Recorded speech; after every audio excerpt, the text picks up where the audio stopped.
Vrá Brasil, tudo bem com vocês? Espero que esteja tudo muito ótimo. Bem-vindo, bem-vindas, bem-vindos a mais um Vratatá Curadoria, esse quadro aqui que quase não sai hoje por alguns motivos. Primeiro, porque eu só tive olhos e ouvidos para Intercept, para as denúncias que vazaram, enfim, fiquei empolvorosa, fiquei na internet, ouvindo podcast, vendo vídeo no YouTube, lendo coisas, fiquei enlouquecida. E segundo, porque essa aqui é a terceira vez que eu tô gravando esse vídeo, porque nas duas primeiras deu problema no áudio. Eu quase deixei como tava, mas eu não consigo fazer isso, enfim. Então, vejam esse vídeo até o final, porque foi suado pra chegar até aqui.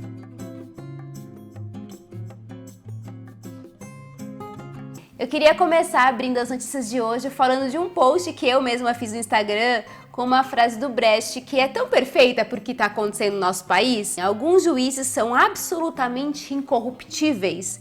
Ninguém consegue induzi-los a fazer justiça. Brecht, para quem não conhece, foi um dramaturgo, poeta, marxista, alemão, muito importante na história do teatro, principalmente quando a gente pensa em teatro político, se é que existe teatro que não é político. Eu acho que existe, mas não é o que me interessa. E é uma pessoa que é impressionante como as coisas que ele escreve são absolutamente atuais. Inclusive, eu fiz um vídeo poesia na semana passada, que eu subi pro YouTube no domingo, que é um poema do Brecht chamado Aos que Virão Depois de Nós. Então, se você não viu esse vídeo, assista, porque eu acho que ele tá muito bom, modéstia à parte, né? Falando em teatro, eu queria dar uma notícia sobre algumas coisas que aconteceram no teatro essa semana, que muito provavelmente vocês nem devem ter ouvido falar, porque as coisas relacionadas a teatro só ficam entre a classe teatral mesmo. Mas eu acho importante que vocês saibam, para que vocês conheçam um pouco da realidade que a gente passa. Existe um diretor chamado Roberto Alvim, que ele tem um grupo aqui em São Paulo chamado Clube Noir, e o ano passado ele resolveu sair do armário e começou a declarar seu apoio a Bolsonaro,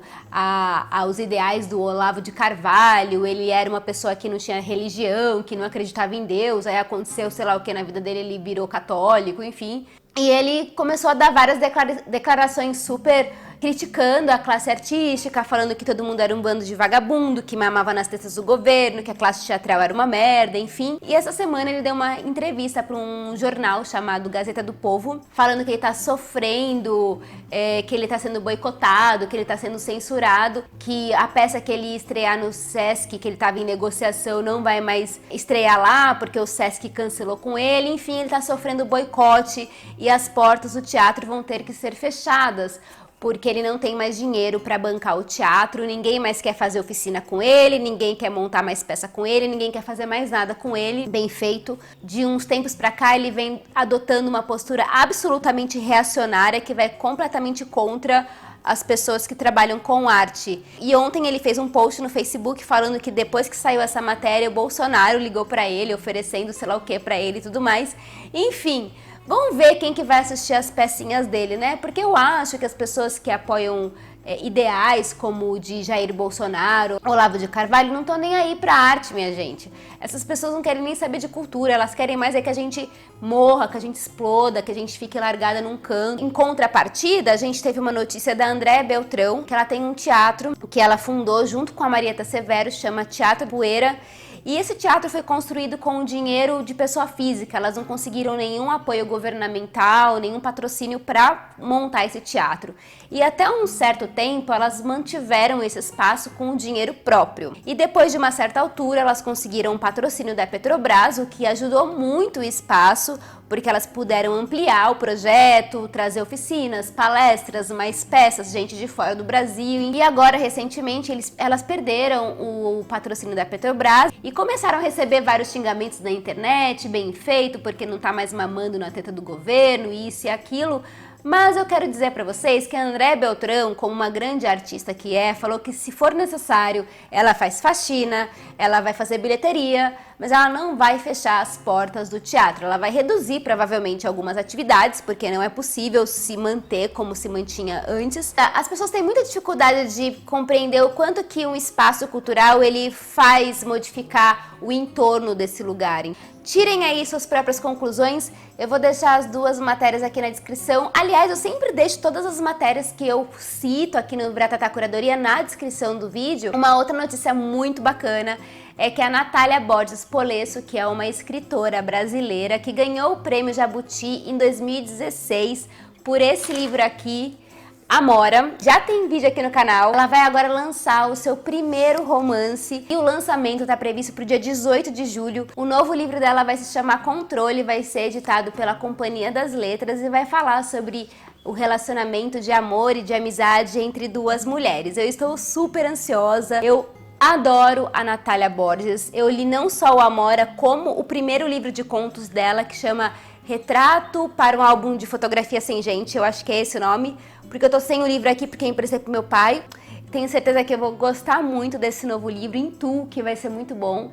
E quando eu ler, eu vou trazer novidades pra vocês, tá bem? Uma outra coisa que me chamou a atenção essa semana foi uma matéria que saiu falando sobre a poesia que invadiu o Instagram, a poesia através das telas. Então é uma matéria falando de jovens poetas que começaram a fazer sucesso com a moçada, principalmente, pelo Instagram. Jovens que começaram a escrever por hobby, meio que um desabafo, falando sobre os seus relacionamentos abusivos, fim de namoro, feminismo. E essa matéria da UOL dizia o quanto que a gente deve se adaptar a essa mudança da tecnologia, a essa mudança da nossa realidade.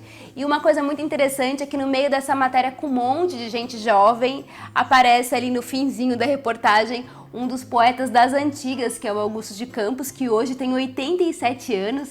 O Augusto de Campos é um dos criadores da poesia concreta brasileira e ele tá usando o Instagram para se comunicar, para chegar em mais pessoas, e eu me identifiquei muito com isso, porque justamente eu comecei a criar os meus vídeos poesias para a internet, para alcançar mais pessoas, né? Porque a internet ela possibilita a gente ultrapassar algumas bolhas. Com o teatro eu não estava conseguindo chegar em muitas pessoas, a não ser as pessoas de teatro. Eu inclusive falo sobre isso num vídeo que eu fiz sobre a minha jornada artística. E tem uma coisa muito interessante aqui na reportagem que eu vou ler para vocês. Para o José Luiz Landeira, que é o doutor em Educação pela USP e pós-doutor em Letras pela Universidade de Coimbra, aquilo que construímos como poesia hoje talvez não soasse muito poético há 100 ou 200 anos. E crê que em eventos como a industrialização e a invenção da internet mudaram radicalmente o modo de ver e estar no mundo. A poesia se deseja eterna, superando o movimento do clichê e se realiza num ambiente social. O poema é então jogo, movimento, deslocamento, diálogo. Essas características da linguagem poética na sociedade atual inundam outras linguagens, como a publicitária, por exemplo, embora sem as mesmas pretensões.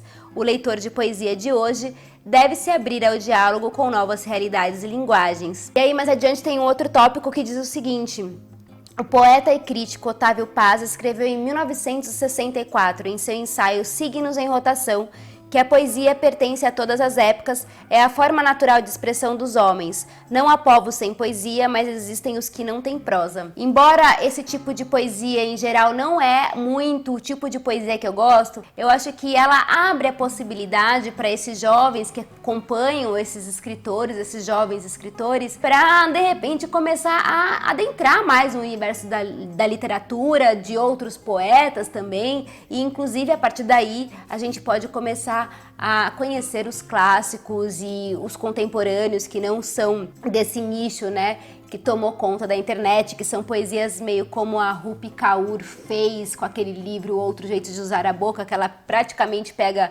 um texto em prosa e quebra ele e vira uma poesia. Eu tô sendo bem simplista falando isso, mas é porque a forma como eu enxergo esses textos, eu acho que eles são fundamentais e a gente não tá aqui pra julgar o que é uma ótima literatura, o que é uma literatura ruim. Eu acho que o importante é que as pessoas leiam. A gente já vive num país que é tão carente das pessoas lerem. A paixão pela literatura, a paixão pela leitura, ela tem que começar por alguma coisa que converse realmente com a gente, que tenha a ver com a nossa experiência de vida. Lembro que eu li um livro chamado Textos Cruéis Demais para Serem Lidos Rapidamente, que é um livro super jovem. E eu lembro que quando eu estava lendo esse livro, eu li esse ano, eu olhava para aqueles textos e falava assim, caramba, esses textos aqui tem tudo a ver com a minha adolescência, né?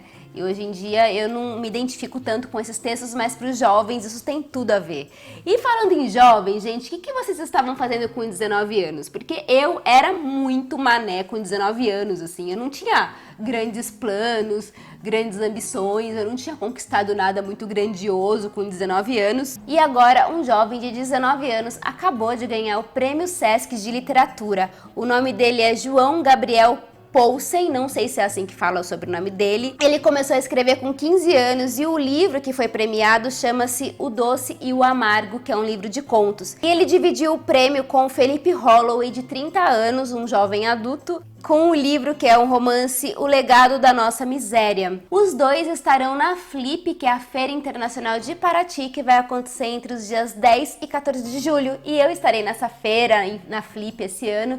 E na medida do possível eu vou tentar cobrir algumas coisas que estiverem acontecendo no evento, mas não sei como que vai ser ainda. Acho que vai ser pelos stories, porque aqui pelo canal eu sou péssima para fazer vlog, minha gente. Bem, essas foram as poucas notícias dessa semana, mas eu já falei pra caramba como sempre. Espero que vocês tenham gostado desse vídeo, espero que vocês tenham assistido até aqui. Não deixem de curtir esse vídeo, compartilhar com os amigos de vocês que gostam de arte e cultura.